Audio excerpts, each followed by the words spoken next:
যুবক, তুমি যদি যৌবনকে সুরক্ষিত করতে চাও, যে আমার যৌবন সুরক্ষিত হোক, আর যৌবনের যে বেনিফিট, আমি তো একটা তোমাকে শুনাইলাম, আরো 1 ডজন শোনানো যায়।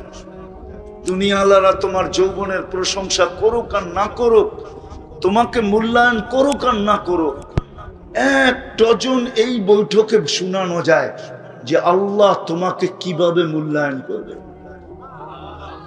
কতটুকু মূল্য তোমাকে দিবে।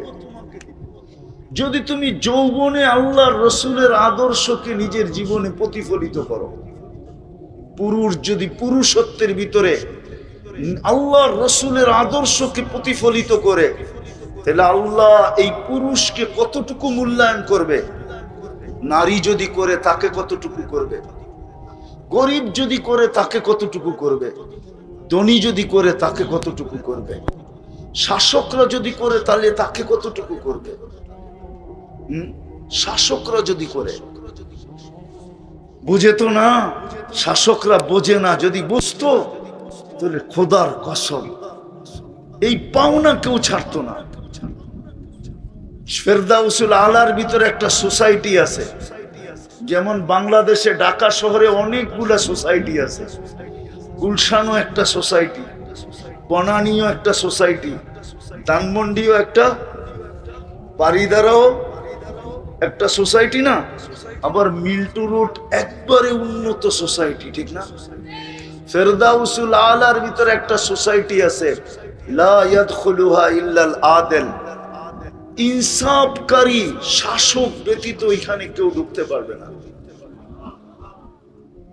লেখাই আছে লা ইয়াদখুলুহা ইল্লাল আদিল, গেটে লেখা আছে, ভিতরে সোসাইটি আছে।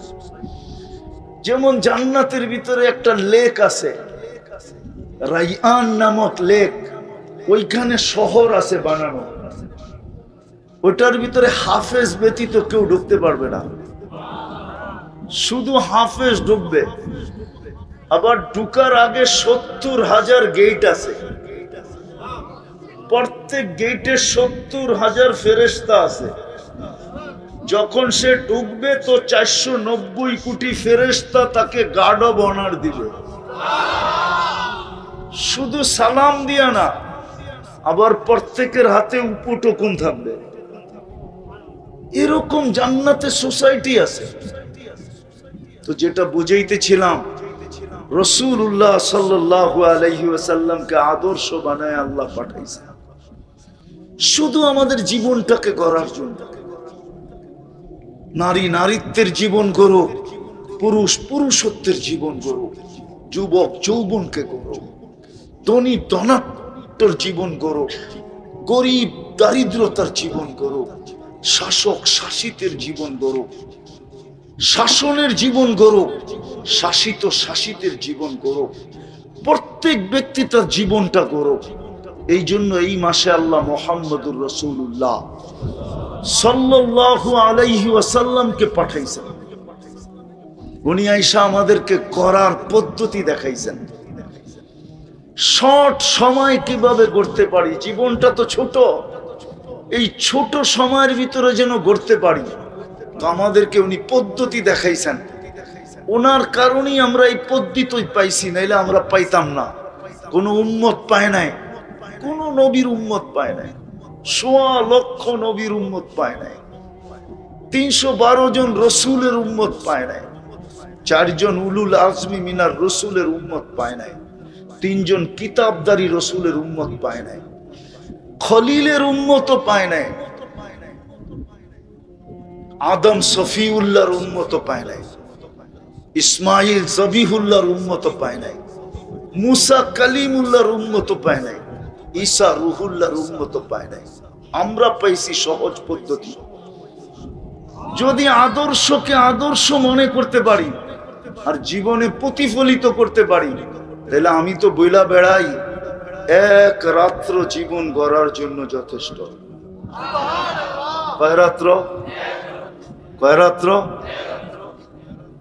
বলবেন? 1 রাত্র। এটা আবার কোন রাত্র? 1 লাইলাতুল কদর 83 বছর। আপনি বাঁচবেন কয়দিন? এক রাত্র জীবন গড়ায় যথেষ্ট। এক সুন্নতে 100 শহীদের মালা গলায় পড়ার জন্য যথেষ্ট, এক সুন্নত। এই জন্যই তো আমি বলি, যুবকরা যদি চুল নেটে না দেখা কাটতো, যদি সেলুনে যাইয়া বলতো যে আল্লাহর রসুলের আদর্শ মতে আমার চুল কেটে দাও, আর সেলুনওয়ালা যদি না জানতো, যদি হুজুরের কাছে ফোন করে জিজ্ঞাসা করে নিত যে আমার রসুলের আদর্শে চুল কাটা কিরকম, মুহাল্লিকিন আর উসাকুম আও মুকাসসিরিন, আমি কিভাবে চুল কাটবো আল্লাহর রসুলের আদর্শ মতো আমাকে বলেন। তাইলে রব্বে কাবার কসম যুবক, তোমার চুল কাটার আদর্শ যথেষ্ট হইতো। কিয়ামতের দিন যখন তুমি আল্লাহর রসুলকে দেখতে, তো সবার আগে হাত পাতার সুযোগ হইতো।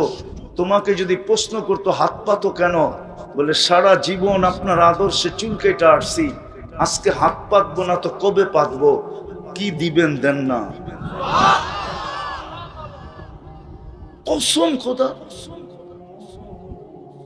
যেখানে সারা দুনিয়ার বাংলাদেশের 99.9 যুবক চুল কাটে নেটে দেখা, নেটে দেখা না, নেটে না দেখো, সেলুনে যে ডিজাইন দেখা তো কাটে। হ্যাঁ, 99.9 যুবক মা বোনরা যদি আল্লাহর রসুলের আদর্শ মতো চলতো, পুরুষ যদি আদর্শ মতো চলতো, বাপ যদি আদর্শ মতো আদর্শবান বাপ হইতো, সন্তান যদি আদর্শ শিখতো যে মা বাবার সাথে আমার আদর্শ কি। রাসূলুল্লাহ সাল্লাল্লাহু আলাইহি ওয়াসাল্লাম আসছেন আমাদের এই ছোট জীবনটাকে গড়া দেওয়ার জন্য, এটাই আদর্শ নিয়ে আসছেন, এক একজনকে এক এক ভাবে গড়া দেওয়ার জন্য। গরিবরে দারিদ্রতার ভিতরে রাখা, জীবনকে গড়া দেওয়ার জন্য, নারীকে নারীত্বের ভিতরে রাখা। এক বয়ানে তো সব বুঝানো যাবে না, এতটুকু বুঝানো যাবে, কিন্তু সত্য এটাই, আমাদের জীবনটা যদি আল্লাহর রসুলের আদর্শে আদর্শবান না হইল, আল্লাহর রসুলের আদলে না হইল, আল্লাহর রসুলের আদর্শ মতো যদি না হইল, তাহলে জীবন করবে না, জীবনটা কেটে যাবে। কালকে প্রশ্নের সম্মুখীন হব। হতে পারে এই অল্প সময়ের জীবনকে মিলায়া দিতে যায়, হিসাব কিতাব মিলায়া দিতে যায় 50,000 বৎসর দাঁড়ায়া থাকতে হবে। লা ইয়াসালু কাদামা আবদিন, পাও হেলাইতে দিবে না। তুবাদ্দিলুল আরদা গায়রাল আরদ, জমিনকে উল্টায়া দিবে, নিচে আগুন জ্বালায়া দিবে, এখনো আগুন আছে। কিরকম আগুনের তাপ হবে নিচের, আল্লাহর রসুল বলছে লাউ উলকিয়া জিবালাত দুনিয়া লাযাবা, আগুনে মোমবাতি ঢাললে গলতে সময় নেয়, কিন্তু পাথরের পাহাড়গুলা নিক্ষেপ করতে গলতে সময় নিবে না। এরকম কঠিন আগুন থাকবে। সূর্য মাথার উপরে থাকবে 1.5 কিলোমিটার উপরে, এখন 9,30,00,000 মাইল দূরে। সূর্য ডুবে গেছে, এখন বাজতেছে 11টা, ডুবছে 5টা 12তে, 5 আর 6 11, মোটামুটি 5 ঘন্টা হয়ে গেছে, 6 ঘন্টার কাছাকাছি সূর্য ডুবে গেছে। তারপরও সবার কপালে ঘাম দেখতেছি। যেদিন সূর্য 1.5 কিলোমিটার মাথার উপরে আসবে কেমন তাপ হবে। 50,000 বৎসর দাঁড়ায়া দিতে হবে হিসাব। বলবেন 60 বৎসরের এত ছোট জীবনের হিসাব দিতে 50,000 বৎসর কেন লাগবে? তাইলে ওইটা দেখাইতে গেলে সময় বেশি লাগবে। একটা দিয়েই দেখাই, ডেলি 1,60,000 বার শ্বাস প্রশ্বাস নেন, মাসে কতবার নেন? বৎসরে কতবার নিছেন? 30-35 বৎসরে কতবার নিছেন? ডেলি যে 1,60,000 বার নেন, এই মজলিসে একজন আমাকে বলুক ডেলি আমি 200 বার আল্লাহ বলায় অভ্যস্ত। এক যুবক বলুক যে আমার হাত কাজ করে, আমার পাও কাজ করে, আমি মুখ দিয়ে আল্লাহ আল্লাহ বলি, আর ডেলি আমি কমসে কম 200 বার আল্লাহ বলে ডাকি। একজন হাত উঠায় বলুক যে আমি ডেলি 200 বার আল্লাহ বলায় অভ্যস্ত। আল্লাহ যদি জিজ্ঞাসা করে 1,60,000 বার ডেলি শ্বাস প্রশ্বাস নিছিস, আমাকে কয়বার ডাকছিস বল। ডেলি 550 লিটার অক্সিজেন নিছিস তুই। ও মেরে দোস্ত, একটা দুর্গন্ধ নাকে লাগে না লাগে না?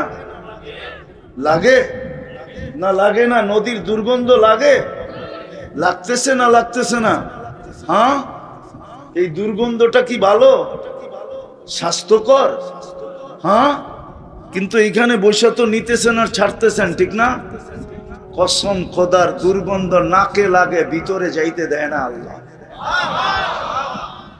আল্লাহ জানে এই দুর্গন্ধ ভিতরে গেলে ভিতরটা এফেক্টেড হবে, নাক পর্যন্ত ওকে আসতে দেয়, তারপরে ভিতরে যাইতে দেয় না না না না না না। যদি প্রমাণ দেই তাহলে আরেকটা দিয়া প্রমাণ দেই। এইবার ঢাকা শহরের গরমের তাপমাত্রা উঠছিল কতটুকু? 42 থেকে 43, ঠিক না? 44ও উঠছিল, ঠিক না?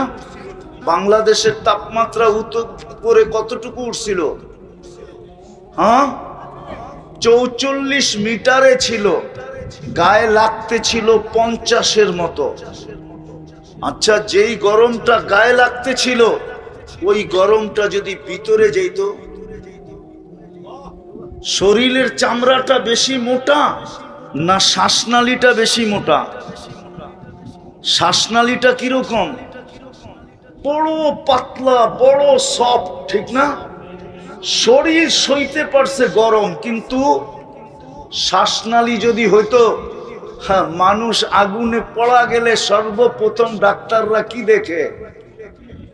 শ্বাসনালী দেখে, ঠিক না?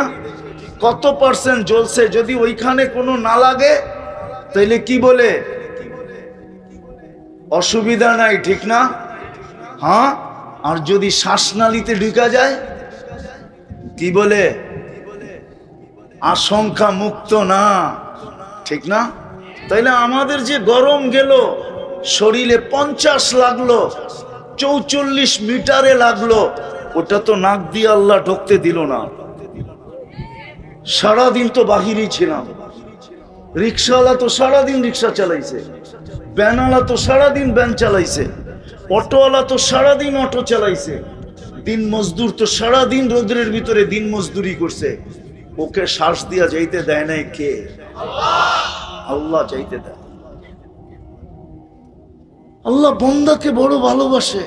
তো যেটা বুঝাইতেছিলাম, 50,000 বছর কেন লাগবে? আল্লাহ বলে ডেলি তোকে 550 লিটার অক্সিজেন দিছি।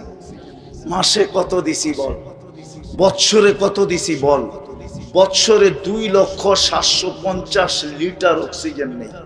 আল্লাহ যদি বলে কি নিয়ে আসছিস বল? ডেলি 36 বার কিডনিকে ডায়ালিসিস করেন, 36 বার। আপনি বসে আছেন না, আপনার কিডনি কুদরত দিয়া ডায়ালিসিস হইতেছে। পার 40 মিনিটে একবার ডায়ালিসিস হয়। যারা দাঁড়ায় আছে 40 মিনিট দাঁড়ায় থাকলে একবার ডায়ালিসিস হয়ে যাবে। অথচ দুনিয়াটা ডিজিটাল, ঠিক না? আবার ডিজিটাল পার হয়ে যায় স্মার্টে পা দিছি, ঠিক না?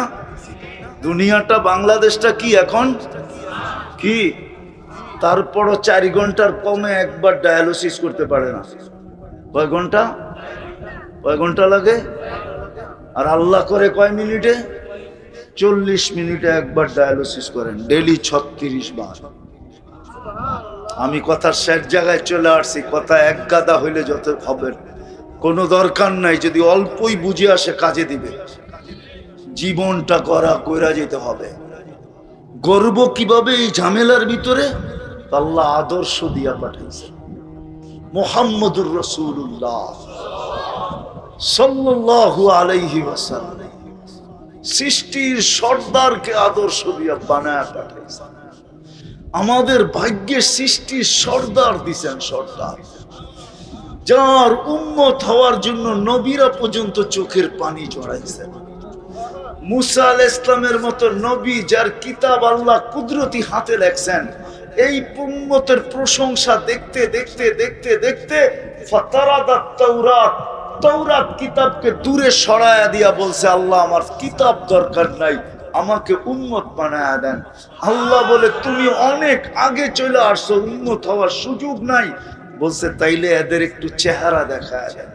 বলছে চেহারা দেখানোরও সুযোগ নাই, এদেরকে শোকে যে বইরা রাখছি, বন্ধু যেদিন আসবে ওই দিন এদেরকে বাহির করে দিব, হাতে উঠায় দিব, এখন দেখানোর সুযোগ নাই। বলছে একটু আওয়াজ শোনায় দেন। তো আল্লাহ বলছে আমাদেরকে আওয়াজ দিছিলেন, আমরা ডাকে সাড়া দিছিলাম। মুসা আলাইহিস সালামকে জিজ্ঞাসা করছে কেমন শুনলা? বা মা সামিতু আহসানা মিনহু, এত সুন্দর আওয়াজ কোনোদিন শুনি নাই। আমরা যে জবাব দিছিলাম আল্লাহর ডাকে, মুসা আলাইহিস সালাম বলছেন এত সুন্দর শব্দ দিয়া ডাক দিতে পারে, জবাব দিতে পারে, সৃষ্টির কারো মনে হয় জানা ছিল না। আমরা জবাব দিছিলাম লাব্বাইক আল্লাহুম্মা লাব্বাইক, লাব্বাইক ওয়া সাদাইক। আল্লাহ আমরা উপস্থিত, আপনার ডাকে সাড়া দিতে পারে আমাদের ভাগ্য খুলে গেছে। ওই রসুলকে পাঠাইছেন যার উম্মত হওয়ার জন্য মানুষ লালায়িত ছিল। বাদায়ে নেহায়া নামক কিতাবে লেখা আছে দানিয়াল আলাইহিস সালাম 2500 বছর অপেক্ষা করছেন। দুনিয়ার থেকে বিদায় নেওয়ার পরে উনি দোয়া করছিলেন, আল্লাহ আমার মৃত্যুর পরে যেন আমাকে সুরক্ষিত রাখা হয়। উম্মতে মুহাম্মদী আসার পরে এদের হাতের মাধ্যমে যেন আমাকে কাফন পরায়া দাফন করা হয়। শুধু দুইটা কাজ এদের হাতে করা হয়, একটা আমাকে কাফন পরাবে, আরেকটা আমাকে দাফন করবে। সাহাবায়ে কেরাম ওনাকে কাফন পরায়া দাফন করছেন। 2500 বছর উনি অপেক্ষা করছেন শুধু এই উম্মতের হাতের ছোঁয়া পাওয়ার জন্য। এর চেয়ে বড় সৌভাগ্য আর কি হইতে পারে? এর চেয়ে বড় সৌভাগ্য কি হইতে পারে? কিয়ামতের দিন আল্লাহ আমাদেরকে নিজের পক্ষে সিলেক্ট করছেন। আমরা নির্বাচিত আল্লাহর পক্ষে। কোরআন বলে সুহাদা আলান নাস। আমি শেষ জায়গায় চলে আসছি, উঠাউঠি না করি, আকাশের অবস্থা আমিও দেখতেছি। এমন না যে আমার কান নাই, আমি চোখ নাই, আমি দেখতেছি না। শেষ করা যাবে, এখনই শেষ হয়ে যাবে। বুঝা গেল আপনাদের আয়োজন আজকে কামিয়াব। আকাশ এটাই বলতেছে, যুবকদের এটা আজকে কামিয়াব। হ্যাঁ হ্যাঁ, বৃষ্টি আসার লক্ষণ এটাই বলে। বৃষ্টি আসলে দোয়া কবুল হয়। হ্যাঁ, নাইলে তো সারা দিনই আসতে পারতো, ঠিক না? 11টা বাজায় কেন আসতেছে, ঠিক না? আরো আগেও তো আসতে পারতো, ঠিক না? এখনই গর্জন কেন আগে দিয়ে আসতেছে? আগে সিগন্যাল দিতেছে আমি আসতেছি, তাড়াতাড়ি সংক্ষেপ করো। আমিও সংক্ষেপ করতেছি, শেষ জায়গায় চলে আসছি। আর উঠাউঠি না করি, এটা বিলকুল আজকে কামিয়াব। আমার বিশ্বাস আগামী বছর হবে, এই দিনেই হবে, কিন্তু ওয়াজ মাহফিল হবে না, সিরাত মাহফিল হবে। কি যুবকরা রাজি? কি বলে সভাপতি সেক্রেটারিরা? কি বলে? সিরাত মাহফিল হবে। কি? রাসূলুল্লাহ সাল্লাল্লাহু আলাইহি ওয়াসাল্লামের সিরাত। তো যেটা বলতেছিলাম আমি ভুলে গেছি, কোত্থেকে হারায় গেছি জানি। এই উম্মতকে আল্লাহ নিজের জন্য নির্বাচিত করছেন। সুহাদা আলান নাস, কিয়ামতের দিন আল্লাহ আমাদেরকে নিজের পক্ষে সাক্ষী হিসাবে আমাদেরকে নির্বাচিত করছেন। এই জন্য জালালউদ্দিন সুয়ুতি রহমতুল্লাহ আলাইহি লেখছেন, আমরা মাঠে দাঁড়াবো না। আমরা মাঠে, বোঝেন, কিয়ামতের মাঠে দাঁড়াবে আসামি। আমরা তো আসামি না, আমরা কি? আরে বলেন না, একটু আগে না বললাম আমরা কি? সাক্ষী। আমরা কি? বিচার কার্যের কি সাক্ষী? কি মাঠে দাঁড়ায় নাকি? তো জালালউদ্দিন সুয়ুতি লেখছেন রহমতুল্লাহ আলাই, আমরা আল্লাহর পাশে স্টেজে দাঁড়াবো। স্টেজে আল্লাহ আমাদেরকে নিজের পক্ষে টাইনা নিবে। আল্লাহকে যদি প্রশ্ন করি আল্লাহ আমাদের পক্ষে কে, তা আল্লাহ বলে ওয়ার রাসূলু শাহীদুন আলাইকুম, আমি বন্ধুকে তোমাদের পক্ষে দিয়া দিছি। বন্ধু যাকে চাবে তাকে দিয়া দিবে, বন্ধু যার জন্য সুপারিশ করবে তাকে দিয়া দিব। বিদায় আমি দুটা কথা আপনাদেরকে বলবো, এখনো রবিউল আউয়াল শেষ হয়ে যায় না। আমি আপনাদের পায়ে হাত দিয়া বলবো, যারা বাংলা পড়তে পারি এই মাসটায়, বিশেষ করে যুবকদেরকে বলবো, এই মাসটায় তুমি নেট চালাও, আমার কোনো আপত্তি নাই, কিন্তু নেটের ভিতরে তুমি রসুলের সিরত পড়ো। এই মাসটায় ছোট একটা কিতাব পড়েন, সবচেয়ে ছোট একটা সিরাতের কিতাব পাওয়া যায়, সিরাতে খাতিবুল আম্বিয়া। এটা মাদ্রাসায় পড়ানো হয়, বাংলা এটার তর্জমা আছে, মাত্র 96 পৃষ্ঠা হবে অথবা 100 কয়েক পৃষ্ঠা হবে, ছোট। এটা কমসে কম পড়েন। সিরতের কিতাব পড়েন, আল্লাহর রসুলের সিরত, আদর্শ। এই মাসটা কমসে কম ঘরের ভিতরে তালিম করেন, বাচ্চা গাচ্চাকে পড়ান, মা বোনদেরকে নিয়ে পড়েন। কেননা সিরত ঘরে তালিম হবে, যত কিছু তালিম হোক না কেন, সিরতের ভিতরে যে নূর আছে, এই নূর কোনো জিনিসের ভিতরে নাই, রব্বে কাবার কসম নাই। বিদায় আপনাদের কাছে অনুরোধ করব যে আজকের থেকে না কালকের থেকে সিরতে খাতিবুল আম্বিয়া প্রত্যেক মাদ্রাসায় বাংলায় পাওয়া যায়, সংগ্রহ করেন, নাহলে নেটের ভিতরে পাওয়া যায়, সার্চ দিয়া। যুবকদেরকে বলবো ডাউনলোড করো, 96 পৃষ্ঠা, বেশি না। এই মাসটায় নবীর আদর্শ পড়ো, সিরত পড়ো। কে কে পড়বেন দেখি? পাক্কা ওয়াদা? বিলকুল। আল্লাহ কবুল করুক। আর দ্বিতীয় কথা হলো, নবীর আদর্শের সবচেয়ে বড় আদর্শ হলো আজকের থেকে নামাজ ছাড়বে না। ওয়াদা? পাক্কা? কেননা ওর চেয়ে বড় নিমক হারাম কেউ নাই। একটা শোনেন, ওর চেয়ে বড় নিমক হারাম কেউ নাই আল্লাহর কাছে।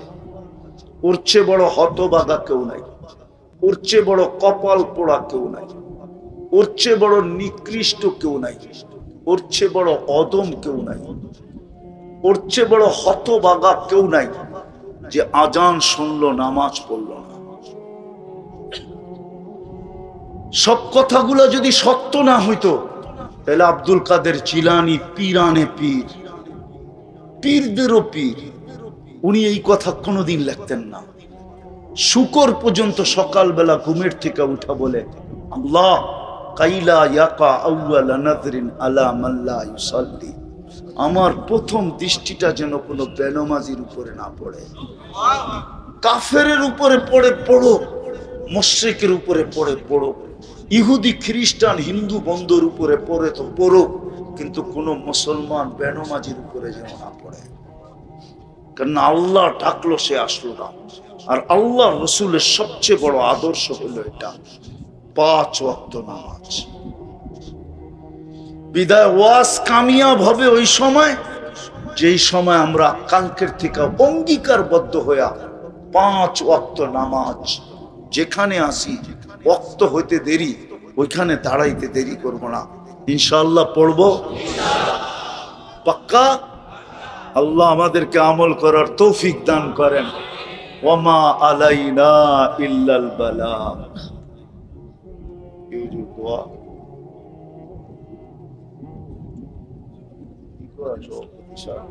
আয় আল্লাহ, এরকম সময়, এরকম মজলিস, এরকম ব্যক্তিত্ব যেখানে যুবক আছে, বৃদ্ধ আছে, তোলাবা আছে, উলামা আছে, আলেম আছে, শাইখুল হাদিস আছে, আয় আল্লাহ নারী আছে, পুরুষ আছে, আয় আল্লাহ এরকম মজলিস থেকে যদি খালি হাতে চলে যাই, তাহলে আর পাবো তো পাবো কোথায়?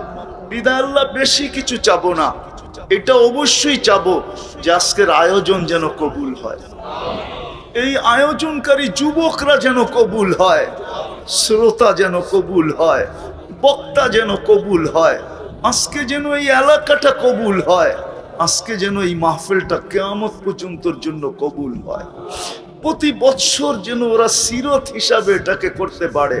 আয় আল্লাহ কবুলিয়াত চাই, আর কিচ্ছু চাই না। আমরা জানি কবুলিয়াত হইলে সব হয়ে যাবে। আয় আল্লাহ কবুলিয়াত না হইলে আবু বকর রাদিয়াল্লাহু তাআলা আনহু কোত্থেকে সিদ্দিক হইতেন, ওমর রাদিয়াল্লাহু তাআলা আনহু কোত্থেকে ফারুক হইতেন, ওসমান রাদিয়াল্লাহু তাআলা আনহু কোত্থেকে জিন্নুরাইন হইতেন, আলী রাদিয়াল্লাহু তাআলা আনহু কোত্থেকে শেরে খোদা হইতেন, সোয়া লক্ষ সাহাবায়ে কেরাম কোত্থেকে কুল্লুন ওয়াদাল্লাহুল হুসনা হইতেন। আয় আল্লাহ, কবুলিয়ত না হইলে তো আমরাও উম্মত হইতে পারতাম না, কবুলিয়ত না হইলে আমরাও তো উম্মতে মুহাম্মদী হইতে পারতাম না, কবুলিয়ত না হইলে তো আমরাও মুসলমানের ঘরে আসতে পারতাম না, কবুলিয়ত না হইলেও জন্মের সাথে সাথে আমাদের কানে আজান আর একামতের ধ্বনি কোনোদিন হইতো না। বুঝা গেল সব কবুলিয়তের ফল। বিদায় আজকে আমরা কবুলিয়ত চাই আর কিচ্ছু চাই না। এই যুবকদেরকে কবুল করেন, এই আয়োজনকারী যুবকদেরকে কবুল করেন, এদেরকে সাহাবায়ে কেরামের জামানার যুবকদের মতো কবুল করেন, সাহাবায়ে কেরামের জামানার যুবকদের মতো কবুল করেন, ওই যুবকদের মতো কবুল করেন যারা রাস্তা দিয়ে হাঁটলে আপনি বলবেন লাউলা শাবাবা খুশা, আপনি বলবেন ইউবাহিল মালাইকা, এরা যখন সেজদায় যাবে আপনি বলবেন ইন হাদা আবদি হাক্কা। এরকম যুবক হিসাবে কবুল করেন, আমাদের প্রত্যেক শ্রোতাকে কবুল করেন, যার যে পেরেশানি আছে দূর করে দেন, প্রয়োজন আছে মিটায়া দেন, অসুস্থ আছে শেফায়ে কামেলা আজেলা দায়েমা মুস্তামিররা নসিব করেন। আল্লাহ আয়োজক হইতে নিয়া, শ্রোতা হইতে নিয়া, এই এলাকাবাসী হইতে নিয়া যতদূর পর্যন্ত আমার আওয়াজ যায়, আয় আল্লাহ সাথে সাথে এই লাল সবুজের মাটির নিচে, এই দুনিয়ার মাটির নিচে আমাদের আত্মীয় স্বজন যারা শাহিদ আছে সবাইকে মাফ করা দেন, বিশেষ করে আমাদের মা বাবাকে মাফ করা দেন, আমাদের ভাই বোনকে মাফ করা দেন, আমাদের আত্মীয় স্বজনকে মাফ করা দেন, আজকে উম্মতে মুহাম্মদীকে মাফ করা দেন, ইনসানের সাথে সাথে জিন্নাতকেও মাফ করা দেন, জিন্নাতকেও মাফ করা দেন। আয় আল্লাহ, আয় আল্লাহ আপনি মাফ করা দেন, মাফ করা দেন, মাফ করা দেন। ওই হাদিসকে আজকে সত্য করা দেন যে পরিসমাপ্তি ঘটতে দেরি, ঘোষণা হইতে দেরি হবে না। ইরজিউ মাগফুরান লাক কদ বুদ্দিলা সাইয়্যাতিকুম হাসানাত। ওই হাদিসকে সত্য করা দেন, আমাদের গুনাহ খাতাকে মাফ করা দেন। আয় আল্লাহ, জানি না কার কি প্রয়োজন আছে, কার কি আশা আছে, কার কি আকাঙ্ক্ষা আছে। আয় আল্লাহ, মনের ভিতরে লুকায় রাখছে, আমাদেরকে বলতেও পারে নাই, কিন্তু আমাদের কাছে হক রাখে অবশ্যই। আয় আল্লাহ, এদের সব আশা আকাঙ্ক্ষাকে পুরা করে দেন, আমাদের দেশটাকে আপনি হেফাজত করেন, আর উশৃঙ্খল হতে দিয়েন না, উশৃঙ্খলতা আর হতে দিয়েন না, আর কোনো আমাদের দেশটাকে হেফাজত করেন, সমস্ত আফত থেকে হেফাজত করেন। আর আল্লাহ, আসমানি হোক আর জমিনি হোক, ডাইনের হোক আর বামের হোক, সামনের হোক আর পিছের হোক, উপরের হোক আর নিচের হোক, আমাদের দেশটাকে আপনি হেফাজত করেন, আমাদের দেশটাকে হেফাজত করেন, সুশৃঙ্খল ভাবে আগে বাড়ার তৌফিক নসিব করেন। আয় আল্লাহ, আয় আল্লাহ, আমাদের দেশের শাসকদেরকে আল্লাহ আপনার কুদরত দ্বারা ওই জিনিসের উপরে পরিচালিত করেন যে এই জিনিসের উপরে আপনি রাজি, আপনার হাবিব রাজি। ভুল পথে এদেরকে যেন কেউ পরিচালিত না করতে পারে। আল্লাহ, এদেরকে আপনি সাহায্য করেন। আয় আল্লাহ, আল্লাহ ফিলিস্তিনকে জয়যুক্ত করেন, ফিলিস্তিনকে জয়যুক্ত করেন, ফিলিস্তিনকে জয়যুক্ত করেন, ফিলিস্তিনকে জয়যুক্ত করেন। আর আর রক্ত ছড়ায়েন না, আর কত রক্ত, 40,000-এর উপরে হয়ে গেছে, 200 দিনের উপরে হয়ে গেছে, আর না মালিক, জয়যুক্ত করে দেন, জয়যুক্ত করে দেন, জয়যুক্ত করে দেন। আয় আল্লাহ, বাতিলের হাত থেকে আপনি মুসলমানদেরকে রক্ষা করেন। আল্লাহ, যা চাইতে পারলাম তাও দেন, যা চাইতে পারলাম না তাও দেন। আল্লাহ, সর্বশেষ আবার চাইতেছি আমার জাতির আমাদের জাতের আল্লাহ, আমাদের এই দেশের যুবকদেরকে আপনি আমাকে ভিক্ষা দিয়া দেন।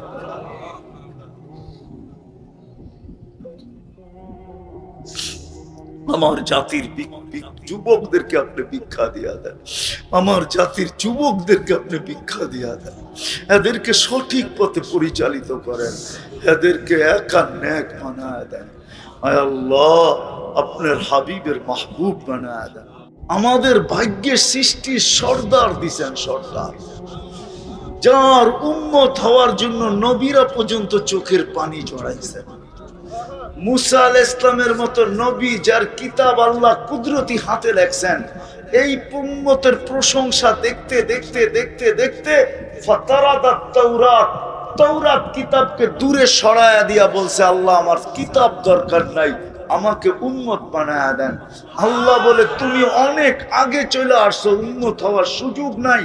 বলছে, তাইলে এদের একটু চেহারা দেখায় দেন। বলছে, চেহারা দেখানোরও সুযোগ নাই, এদেরকে শোকে যে বইরা রাখছি, বন্ধু যেদিন আসবে ওই দিন এদেরকে বাহির করে দিব, হাতে উঠায় দিব, এখন দেখানোর সুযোগ নাই। বলছে, একটু আওয়াজ শোনায় দেন। তো আল্লাহ বলছে, আমাদেরকে আওয়াজ দিছিলেন, আমরা ডাকে সাড়া দিছিলাম। মুসা আলাইহিস সালামকে জিজ্ঞাসা করছে, কেমন শুনলা? মা সামিতু আহসানা মিনহু, এত সুন্দর আওয়াজ কোনোদিন শুনি নাই। আমরা যে জবাব দিছিলাম আল্লাহর ডাকে, মুসা আলাইহিস সালাম বলছেন, এত সুন্দর শব্দ দিয়া ডাক দিতে পারে, জবাব দিতে পারে, সৃষ্টির কারো মনে হয় জানা ছিল না। আমরা জবাব দিছিলাম, লাব্বাইক আল্লাহুম্মা লাব্বাইক, লাব্বাইক ওয়া সাদাইক। আল্লাহ, আমরা উপস্থিত, আপনার ডাকে সাড়া দিতে পারে আমাদের ভাগ্য খুলে গেছে। ওই রসুলকে পাঠাইছেন যার উম্মত হওয়ার জন্য মানুষ লালায়িত ছিল। বাদায়ে নেহায়া নামক কিতাবে লেখা আছে, দানিয়াল আলাইহিস সালাম ২৫০০ বছর অপেক্ষা করছেন। দুনিয়ার থেকে বিদায় নেওয়ার পরে উনি দোয়া করছিলেন, আল্লাহ আমার মৃত্যুর পরে যেন আমাকে সুরক্ষিত রাখা হয়। উম্মতে মুহাম্মদী আসার পরে এদের হাতের মাধ্যমে যেন আমাকে কাফন পরায়া দাফন করা হয়। শুধু দুইটা কাজ এদের হাতে করা হয়, একটা আমাকে কাফন পরাবে, আরেকটা আমাকে দাফন করবে।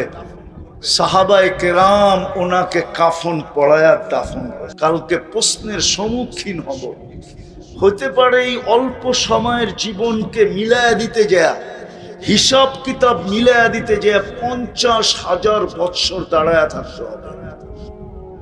লা ইয়াসালু কাদামা আবদিন, পাও হেলাইতে দিবে না। তুবাদ্দিলুল আরদা গায়রাল আরদ, জমিনকে উল্টায়া দিবে, নিচে আগুন জ্বালায়া দিবে, এখনো আগুন আছে। কিরকম আগুনের তাপ হবে নিচের? আল্লাহর রাসূল বলছে, লাউ উলকিয়া জিবালাদ দুনিয়া লাযাবা, আগুনে মোমবাতি ঢাললে গলতে সময় নেয়, কিন্তু পাথরের পাহাড়গুলা নিক্ষেপ করতে গলতে সময় নিবে না। এরকম কঠিন আগুন থাকবে। সূর্য মাথার উপরে থাকবে, ১.৫ কিলোমিটার উপরে। এখন ৯,৩০,০০,০০০ মাইল দূরে সূর্য ডুবে গেছে, এখন বাজতেছে ১১টা, ডুবছে ৫টা ১২-তে। ৫ আর ৬ ১১, মোটামুটি ৫ ঘন্টা হয়ে গেছে, ৬ ঘন্টার কাছাকাছি সূর্য ডুবে গেছে। তারপরও সবার কপালে ঘাম দেখতেছি। যেদিন সূর্য ১.৫ কিলোমিটার মাথার উপরে আসবে, কেমন তাপ হবে? ৫০,০০০ বৎসর দাঁড়ায়া দিতে হবে হিসাব। বলবেন ৬০ বৎসরের এত ছোট জীবনের হিসাব দিতে ৫০,০০০ বৎসর কেন লাগবে? তাইলে ওইটা দেখাইতে গেলে সময় বেশি লাগবে। একটা দিয়েই দেখাই, ডেলি ১,৬০,০০০ বার শ্বাস প্রশ্বাস নেন, মাসে কতবার নেন? বৎসরে কতবার নিছেন? ৩০-৩৫ বৎসরে কতবার নিছেন? ডেলি যে ১,৬০,০০০ বার নেন, এই মজলিসে একজন আমাকে বলুক ডেলি আমি ২০০ বার আল্লাহ বলায় অভ্যস্ত। এক যুবক বলুক যে আমার হাত কাজ করে, আমার পাও কাজ করে, আমি মুখ দিয়ে আল্লাহ আল্লাহ বলি, আর ডেলি আমি কমসে কম ২০০ বার আল্লাহ বলে ডাকি। একজন হাত উঠায় বলুক যে আমি ডেলি ২০০ বার আল্লাহ বলায় অভ্যস্ত। আল্লাহ যদি জিজ্ঞাসা করে ১,৬০,০০০ বার ডেলি শ্বাস প্রশ্বাস নিছিস, আমাকে কয়বার ডাকছিস বল? ডেলি ৫৫০ লিটার অক্সিজেন নিছিস তুই, ও মেরে দোস্ত, একটা দুর্গন্ধ নাকে লাগে না লাগে না? লাগে না লাগে না? নদীর দুর্গন্ধ লাগে? লাগতেছে না লাগতেছে না? হ্যাঁ, এই দুর্গন্ধটা কি ভালো, স্বাস্থ্যকর? হ্যাঁ, কিন্তু এখানে বসে তো নিতেছেন আর ছাড়তেছেন, ঠিক না? কসম খোদার, দুর্গন্ধ নাকে লাগে, ভিতরে যাইতে দেয় না আল্লাহ। আল্লাহ জানে এই দুর্গন্ধ ভিতরে গেলে ভিতরটা এফেক্টেড হবে, নাক পর্যন্ত ওকে আসতে দেয়, তারপরে ভিতরে যাইতে দেয় না। না না না না না। আল্লাহর কাছে বিষয় হলো এই ছোট জীবনটা, যেটা আল্লাহ আমাদেরকে কাউন্ট করবেন, হিসাব করবেন। হিসাব কতটুক করবেন এটা আমি দেখায়া দিলাম। প্রথম 15 বৎসর বালেগ হওয়া পর্যন্ত কোনো হিসাব নাই। এমনকি নাবালেগ যদি মারাও যায়, তার কবরে প্রশ্ন উত্তরও নেই।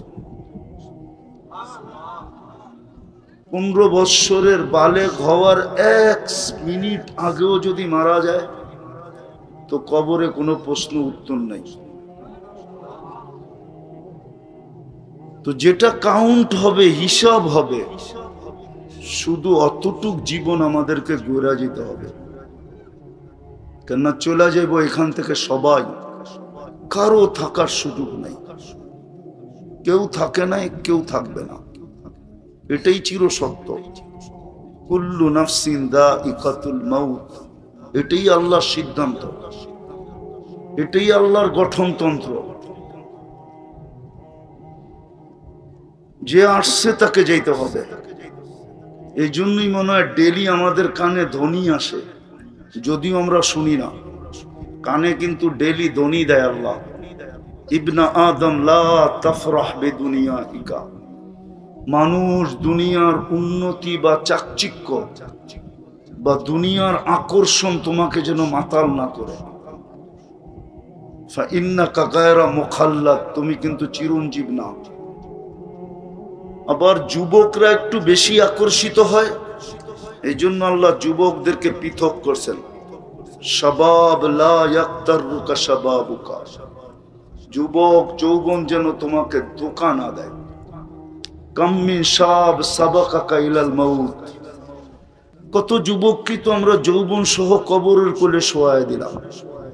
ইচ্ছা করলে তোমাকেও শোয়ায় দিতে পারি, কেননা আল্লাহ ইচ্ছা করতে দেরি হইতে দেরি হয় না।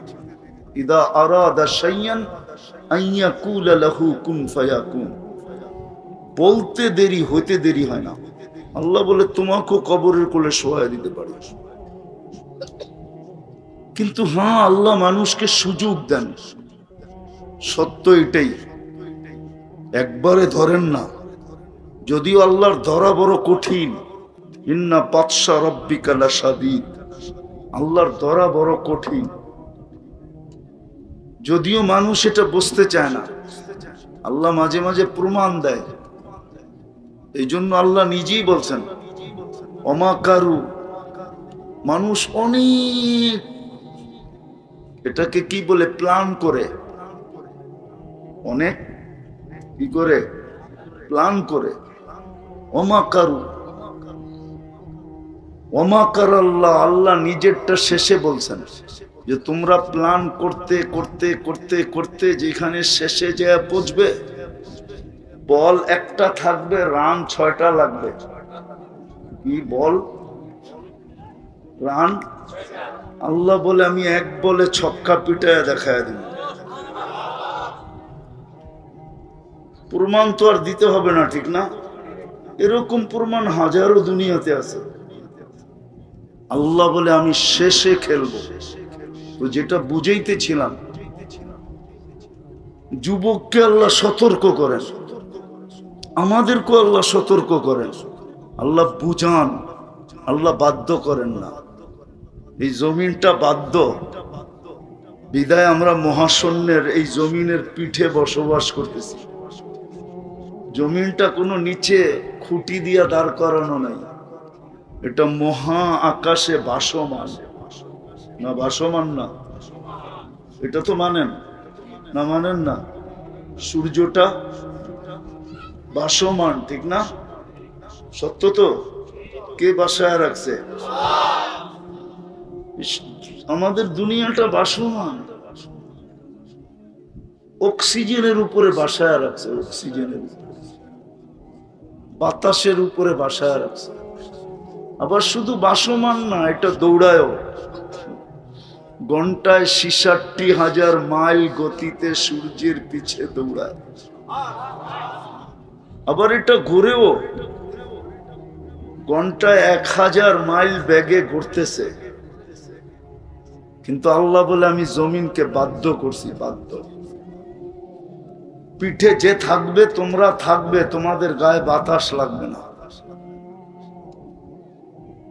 সূর্যটা দৌড়াইতেছে 100,000,000 কিলোমিটার বেগে, দুনিয়ার থেকে 13 লক্ষ গুণ বড়, তাও দৌড়াইতেছে। দুনিয়া সূর্যের পিছে দৌড়াইতেছে, সূর্য দুনিয়ার আগে দৌড়াইতেছে। সব বাধ্য করছেন। আল্লাহ বলে মানুষ তোমাকেও বাধ্য করতে পারতাম, আল্লাহ আমাদেরকে বাধ্য করতে পারতেন। বিশাল সৃষ্টি সব বাধ্য। এই জন্যই আল্লাহ বলছে উনদুর ইলাস সামাই ওয়া ইরতিফাইহা। আজ পর্যন্ত এই মজমা একজনও নাই, বুড়াও নাই, গুড়াও নাই, নারীরা শুনতেছে এরাও নাই, পুরুষরা শুনতেছে এরাও নাই, যে কেউ আজ পর্যন্ত আকাশটার দিকে তাকায়া কখনো এই কথা বলছি যে সুবহানাল্লাহ, তুমি খুঁটি ছাড়া দাঁড় করাইলা কেমনে? এই কথাটা আজ পর্যন্ত একজনও বলে নাই, একবারও বলে নাই। অথচ আল্লাহর হুকুম ছিল উনদুর ইলাস সামাই ওয়া ইরতিফাইহা, আকাশ দেখো, উচ্চতা দেখো। উনদুর ইলাস শামসি ওয়া শুআইহা, সূর্য দেখো আর কিরণ দেখো। উনদুর ইলাল বিহারি ওয়া আমওয়াজিহা, সমুদ্র দেখো আর তরঙ্গমালা দেখো। উনদুর ইলাল জিবালি ওয়া ইস্তিকরারিহা, পাহাড় দেখো এবং দৃঢ়তা দেখো। উনদুর ইলাল আরদি ওয়া ইত্তিসাইহা, জমিন দেখো আর প্রশস্ততা দেখো। দেখো সব বাদ্য, কুল্লু জালিকা ইউকাররিরু জালালি ওয়া জামালি, সব বাদ্য। কিন্তু আমাদেরকে বাধ্য করেন না, আমাদেরকে বুঝাইতেছেন যে তোমার জীবনটা কিন্তু ছোট, তুমি যেই কোনো মুহূর্তে আমার কাছে চলে আসবে। যেই কোনো মুহূর্তে আমার কাছে চলে আসবে। আমি চাইতে দেরি, তুমি আসতে দেরি হবে না। আল্লাহ চাইতে দেরি, থাবা মারতে দেরি করবে না। ও আখাযনাহু বাগতাতান, কুরআন বলে তোমাকে ছো মাইরা উঠায় নিয়ে যাবো। হোক না তোমার ঘর, কিন্তু তোমার ঘরের থেকেই উঠায় নিয়ে যাব। হোক না তোমার অফিস, তোমার অফিস থেকেই উঠায় নিয়ে যাব। হোক না চতুর্দিকে পাহারা বেষ্টিত জায়গা, ওইখান থেকে উঠায় নিয়ে আসবে। শুধু সীমারেখা আসতে দেরি। বিদায় আল্লাহ আমাদেরকে বুঝাইতেছেন, বাধ্য করতেছেন না। ভালো মতে শুনতে হবে। আমি একটা জিনিস বুঝাইতে চাইতেছি, জীবনটাকে কিন্তু গইরা যেতে হবে, কাটায় গেলে চলবে না। হ্যাঁ, এইখানে যা মিলতেছে ওটা লেখা ছিল। এইখানে যার যেটা মিলতেছে এটা লেখা ছিল, প্ল্যানের ভিতরে ছিল। আর দুনিয়া বিত্তাকাদ্দুর এইখানে লেখা আছে। কিন্তু পরে যেই জায়গায় যাব ওটা লেখার উপরে নির্ভর না। আল আখিরাতু বিত্তাজাহুদ, ওটা কইরা নিয়ে যেতে হবে। এইখানে যা মিলার এটা ভাবতে হবে যে এটা এখানে লেখা ছিল, লেখা ছাড়া মিলবে না। যার লেখা আছে যতটুকু অতটুকু মিলবে, কসম খোদা। রুফিয়াতিল কালাম জুফাতিস সুহুফ, এটাই সত্য। কিন্তু ওই যে ওইটা যেখানে চলে যাব ওটা লেখার উপরে নির্ভর না, ওটা আমার গড়ার উপরে নির্ভর। আমি যতটুকু গড়ব অতটুকু মিলবে, গড়ব না মিলবে না। আমার গড়ার উপরে নির্ভর। যুবক যদি গড়ে তাহলে যৌবন হিসাবে মিলবে, কতটুকু মিলবে এটাও বলে দিছেন। যুবক যদি গড়ল তাহলে চলবে জমিনে, প্রশংসিত জমিনে হোক আর না হোক, জমিনওয়ালারা আর প্রশংসা করুক আর না করুক, রব্বে কাবার কসম আল্লাহ প্রশংসা করবে। আমি হাদিস দিতেছি, জমিনে যখন চলবে তো আল্লাহ যুবককে দেখায় বলবে, উনজুর ইলা হাযা শাব, এই যুবকের দিকে দেখ, ইন্নী উবাহি বিহিল মালাইকা, আমি ফেরেশতাদের উপরে একে নিয়ে গৌরব করতেছি। আল্লাহ গৌরব করবে যুবককে নিয়ে। এই জন্যই তো হাদিসে আছে, লাউলা শাবাবা খুশা, জীবন গড়ালা যুবক যদি জমিনে না থাকতো, পর্দা নিশীন নারী যদি জমিনে না থাকতো, সারাদিন মাথা ঝুঁকায় রাখে এরকম আল্লাহ ওয়ালারা যদি না থাকতো, চতুষ্পদ প্রাণীগুলা যদি না থাকতো, আর দুধের শিশুগুলা যদি না থাকতো, তাহলে আল্লাহ বলে লাজালতু সামা হাদিদা, আকাশ লোহার হয়ে যেত, ওয়াল আরদা সাফসাফা, জমিন তামার, ওমা আনজালতু মিনাস সামাই কাতরা, তোমরা আকাশ থেকে এক ফোঁটা বৃষ্টি দেখতে না, ওমা আম্বাত্তু মিনাল আরদি হাব্বা, জমিন থেকে একটা শস্যের দানা দেখতে না, বাল আনজালতু আলাইহিমুল আযাবা সাব্বা, একের পর এক আযাব দিয়ে ধ্বংস করে দিতাম। আপনি যদি প্রশ্ন করেন এত বড় রাগ কেন, তাহলে আমি প্রমাণ দিতেছি, রাগ হবে না তো হবে না কেন? ডেলি আল্লাহ কয়বার ডাকে? কয়বার? কে ডাকে? আল্লাহ কে? আল্লাহ কে? ওনার কতটুকু প্রয়োজন, আমরা কতটুকু প্রয়োজন রাখি? হায়াত কার হাতে? মৌত কার হাতে? সুস্থতা কার হাতে? অসুস্থতা কার হাতে? সবকিছু কার কাছে? ইন্দানা খাজাইন, বইনেই দিছে সব ভান্ডার আমার কাছে। যুবক যৌবন চাও তো আমার কাছে, ধনী ধন চাও তো আমার কাছে, রূপসী রূপ চাও তো আমার কাছে, সুস্থতা সুস্থতা চাও তো আমার কাছে, সব ভান্ডার ওনার কাছে। আমরা সব মোহতাজ, মোকাপেক্ষী। ওই আল্লাহ ডেলি 5 বার ডাকে। কয়বার? কয়জন আসে মসজিদে? কয় ফ্যাক্টরিতে নামাজের জায়গা আছে বলেন? আজান হইতে দেরি, বাহিরে যাওয়া বুঝলাম নিষেধ, ফ্যাক্টরির ভিতরেই জায়নামাজ বিছায় কয় ফ্যাক্টরিতে বলেন? বলেন, এখানে তো শ্রমিক আছে বহু, কয় ফ্যাক্টরিতে জায়নামাজ আছে, নামাজের জায়গা আছে? কয় ফ্যাক্টরিতে আছে? আমি দুনিয়া ঘুরা বলতেছি, নাহলে বলতাম না। অথচ ফ্যাক্টরির মালিক গায়রে মুসলিম, চাইনিজ, মালয়েশিয়া যান, প্রত্যেক ফ্যাক্টরিতে নামাজের জায়গা আছে। কেউ যদি প্রবাসী থেকে থাকে তাহলে আমার কথা সত্যায়িত করবে। অথচ গায়রে মুসলিম, চাইনিজ, বুদ্ধিস্ট, কিন্তু ওর নামাজের জন্য ফ্যাক্টরিতে জায়গা আছে। নামাজের সময় হলো নামাজের সময় দিবে, কিন্তু এখানে সব ফ্যাক্টরি মালিক মুসলমান, কোন ফ্যাক্টরিতে নামাজের জায়গা নেই। অথচ ডাকে কে? এটাকে ডেলি কয়বার? কতটুক মুখাপেক্ষী আমরা আল্লাহর? কতটুক? আরে বলেন না, শ্বাসে শ্বাসে মুখাপেক্ষী, শ্বাসে শ্বাসে।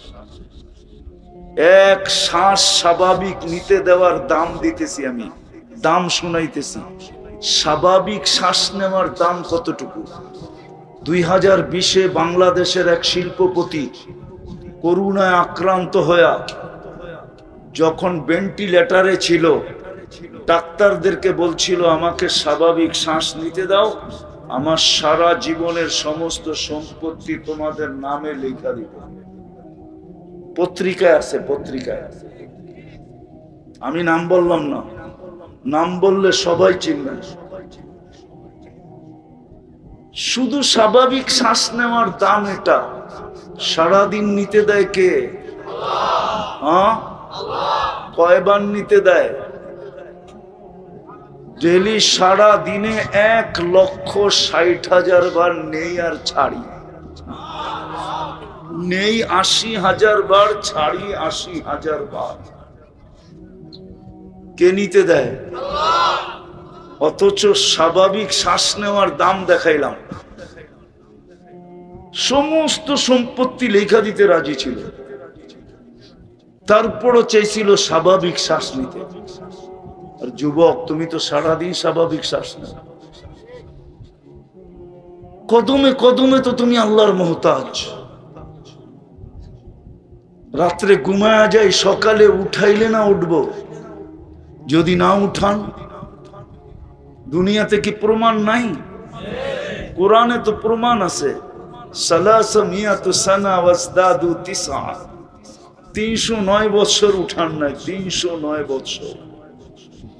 আসহাবে কাহাবকে 309 বছর ঘুম পড়ায় রাখছেন। 309 বছর এই জমিনে ঘুম পড়ায় রাখছেন। 309 বছর উঠতে দেন নাই। বলো, তোমাকেও যদি উঠতে না দেয়? এখনো আছে। আজকে পড়ায় 40 বছর হবে। নেটে সার্চ দিলে পাওয়া যাবে। সৌদি আরবের এক যুবরাজ ঘুমায়া আছে 40 বছরের বেশি, এখনো ঘুমায় আছে। হ্যাঁ, এখন এখানে বসে সার্চ দেন, পাবেন নেটে। এখনো ঘুমায়া আছে 40 বছর, উঠায় নাই আল্লাহ। জীবিত আছে, মরেও নাই। হাসপাতালে ঘুমায় আছে। পরিবারের লোক আশায় আছে একদিন হয়তো চোখ মেলবে, একদিন হয়তো। আল্লাহ যদি তোমাকে ঘুমের থেকে না উঠায়, কোত্থেকে উঠবে? ডেলি সকালে উঠায় কে? হ্যাঁ, আচ্ছা বলেন তো, এখানে কয়জন ঘুমের ট্যাবলেট খায় ঘুমান? একজনও না। কেননা শ্রম পেশার মানুষের ঘুমের ট্যাবলেট খায় ঘুমাইতে হয় না। কেননা আল্লাহ যখন সারাদিন কাজ করে ফিরে আসে আর বিছনায় যখন পিঠ দেয়, তো আল্লাহ নিজে বলেন, আমি থাপ্পি দিয়া ঘুম পড়ায় দিই। থাপ্পি বুঝেন কি? পিঠ থাবড়ায়া ঘুম পড়ায় দিই। এই জন্য ঘুমের ট্যাবলেট লাগে না। আর এই টঙ্গিতে আছে বহুত মানুষ, সারা রাত্র ঘুমের ট্যাবলেট খায়ও ঘুম হয় না, পায়চারি করতে থাকে। ঠিক না? কি আগে একটা খাইলে এখন 3টা খায়, তারপরও ঘুম আসে না। মনে হয় বুঝাইতে পারি না। অথচ এই শ্রম পেশার মানুষগুলা বিছনার পিঠ লাগাইতে দেরি। খালি ঘুম আসে নাকি? নাক ডাকতে দেরি করে না, ঠিক না? মাঝে মাঝে বউ পর্যন্ত খোঁচাইয়া উঠায়, তোমার নাক ডাকায় আমারও ঘুম হয় না। সকালে উঠা ঝগড়া শুরু হয়, ঠিক না? ও বলে, আমি এত ক্লান্ত, ঘুমায় গেছে, কি করবো? ঘুমের ভিতরে হয়, আমি কি ইচ্ছা করে করি? তোমাকেই নাক ডাকায় কে? তো আল্লাহ বুঝাইতে চাইতেছেন যে জীবনটা ঘোরা যেতে হবে, কাটায় গেলে চলবে না। কিন্তু একটা প্রশ্নের জায়গায় চলে আসছি আমি, কথা লম্বা হবে না। আমি জানি কালকে কর্মদিবস, এই জন্য লম্বা হবে না। আমি কথাকে গুছায় নিয়ে আসতেছি।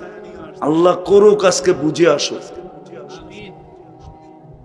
কিন্তু একটা প্রশ্ন হইতে পারে যে আমি জীবনটা গড়বো, তো গড়বো কি কইরা? আমার এত ঝামেলা। সকালে উঠেই তো কর্মস্থলে দৌড়াইতে হয়। কর্মের পরে সংসার দেখতে হয়, বিবি দেখতে হয়, বাচ্চা দেখতে হয়, ঘর দেখতে হয়, বাড়ি দেখতে হয়, ভাই দেখতে হয়, বোন দেখতে হয়, আত্মীয় দেখতে হয়, স্বজন দেখতে হয়, মা দেখতে হয়, বাপ দেখতে হয়। সবকিছু দেখার পরে আমাকেও তো দেখতে হয়। আমি এই জীবনটা গড়ব কি করে এত জামলের ভিতরে? আগেরটা তো বুঝে আসছে, ঠিক না? যে আল্লাহ ডেলি 5 বার ডাকে, তারপরও কি, তারপরও আরে বলেন না, তারপরও মসজিদে না গেলেও জায়গাটা জায়গায় দাঁড়ায়ও পড়ে না, রোডালারা রোডে পড়ে না, মেইলালারা মেইলে পড়ে না, ফ্যাক্টরি আলারা ফ্যাক্টরিতে পড়ে না, তারপরও আল্লাহ কিচ্ছু বলেন না। কিছু বলে? কি বলে? ডেলি 5 বার, মাসে 150 বার, বৎসরে কতবার?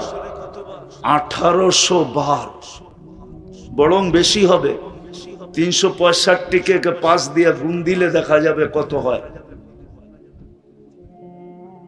বেশি হবে। এতবার আল্লাহ ডাকে। আর ওই আল্লাহ ডাকে যার শ্বাসে শ্বাসে আমরা মুহতাজ। আর যিনি শুধু আল্লাহ না, শুধু কি না, শুধু আল্লাহ, 99টা পদের মালিক যিনি, একক ক্ষমতার মালিক যিনি। মানুষ মাঝে মাঝে নিজেকে খোদা পাইবা রাস্তা হারায় ফেলে, তারপরেই বিপদে পড়ে। মানুষ যদি মানুষকে মানুষই ভাবে, নিজেকে যদি মানুষই ভাবে, আর আল্লাহকে যদি আল্লাহই ভাবে, তখন আর মানুষ কোনোদিন বিপদের সম্মুখীন হয় না। সত্য এটাই। তা আল্লাহ 99টা পদের মালিক, শুধু আল্লাহ না, আল্লাহ রহমান, আল্লাহ রহিম, আল্লাহ মালিক, আল্লাহ কুদ্দুস, আল্লাহ সালাম, আল্লাহ মুমিন, আল্লাহ মুহাইমিন, আল্লাহ আজিজ, আল্লাহ জব্বার, আল্লাহ মুতাকাব্বিরুল খালিকুল বারিউল মুসাব্বিরুল গফফারুল কহ্হারুল ওয়াহাবুর রাজ্জাকুল ফাত্তাহুল আলিমুল কাবিদুল বাসিতুল খাফিদুর রাফিউল মুইসুল মুদিল্লুস সামিউল বাসিরুল হাকামুল আদলুল লতীফুল খবীরুল হালিমুল আযীমুল গফুরুশ শাকুরুল আলিয়ুল কবীরুল হাফিজুল মুকীতুল হাসিবুল জলিলুল করিমুর রকিবুল মুজিবুল ওয়াসি আল হাকিমুল ওয়াদুদুল মজিদুল বাঈসুশ শাহীদুল হকুল ওয়াকিলুল কবিয়ুল মতিনুল ওয়ালিয়ুল হামিদুল মুসি আল মুবদি আল মুঈদ আল মুহয়ি আল মুমীত আল হাইয়্যু আল কাইয়্যুম আল ওয়াজিদ আল মাজিদ আল ওয়াহিদ আল আহাদ আস সামাদ আল কাদির আল মুক্তাদির আল মুকদ্দম আল মুআখ্খার আল আউয়াল ওয়াল আখির আল যাহির ওয়াল বাতিন আল ওয়ালি আল মুতাওয়ালি আল বাররু তাওয়াব আল মুনতাকিম আল আফু আর রাউফ মালিক আল মুলক যাল জালালি ওয়াল ইকরাম আল মুকসিত ওয়াল জামি ওয়াল গানি ওয়াল মুগনি আল মানি আদ দার আন নাফি আল নূর আল হাদি আল বদি ওয়াল বাকি আল ওয়ারিস ওয়াল রশিদ আস সাবুর জাল্লে জালালু। আল্লাহ 99 পদের মালিক, উনি ডাকে, তারপরও আসেন, কিচ্ছু বলেন না। আর না বলার কারণও আছে, কেন আমাদেরকে ইচ্ছা স্বাধীনতা দিছেন বিদায়, এটার ভিতরে আঙ্গুল দিতে চান না। সীমারেখা দেওয়া আছে বিদায় কিচ্ছু বলেন না, বলেন সীমারেখায় পা দেওয়ার পরে তোমাকে ধরবো। বিদায় উদ্দেশ্য হলো জীবনটা ছোট কইরা যেতে হবে। কিন্তু আমি একটা প্রশ্ন উঠায় দিছিলাম যে আমি এত ঝামেলায় থেকে জীবনটা গড়ব কি করে? এটা রবিউল আউয়াল মাস চলতেছে, ওয়াজ মাহফিল না হয়ে যদি এটা সিরাত মাহফিল হতো, আর আমি আজকে 1 তারিখ থেকে সর্ব জায়গায় বলতেছি, উচিত ছিল বাংলাদেশে কমসে কম এই পুরাটা মাস প্রত্যেকটা মসজিদে মসজিদে, প্রত্যেকটা মহল্লায় মহল্লায়, প্রত্যেকটা এলাকায় এলাকায়, প্রত্যেকটা গলিতে গলিতে সিরত মাহফিল হওয়া উচিত ছিল। সিরত মাহফিল, সিরত হওয়া উচিত ছিল রবিউল আউয়াল হিসাবে। কেননা আমাদের নবীজি এই মাসে দুনিয়াতে আসছেন। কয় তারিখে আসছেন এটা নিয়ে মতানৈক্য থাকতে পারে, কিন্তু এই মাসে আসছেন এটা নিয়ে কোনো মতানৈক্য নেই। রবিউল আউয়াল মাসে দুনিয়াতে আসছেন, আবির্ভাব ঘটছে রবিউল আউয়াল মাসে, রবিউল আউয়াল মাসে জন্ম নিছেন। বিদায় এই মাসে সিরত মাহফিল হওয়া উচিত ছিল পুরা মাস। প্রত্যেক মসজিদে মসজিদে, প্রত্যেক মহল্লায় মহল্লায়। সবাই এই মাসে, আমি তাবলীগ আলাদের একটা কথাকে জের টাইনা বলতে চাইতেছি, সূত্র টাইনা। যেমন হজের মাস আসলে পুরো জীবনটা দুই ভাগে বাদ দেওয়ার পরেও যেটুক থাকে এটুকু যেন গইরা আসতে পারে, হেলায় যেন নারী হারায় না দেয়, পুরুষ হারায় না দেয়, যুবক হারায় না দেয়, বৃদ্ধ হারায় না দেয়, কেউ হারায় না ফেলে।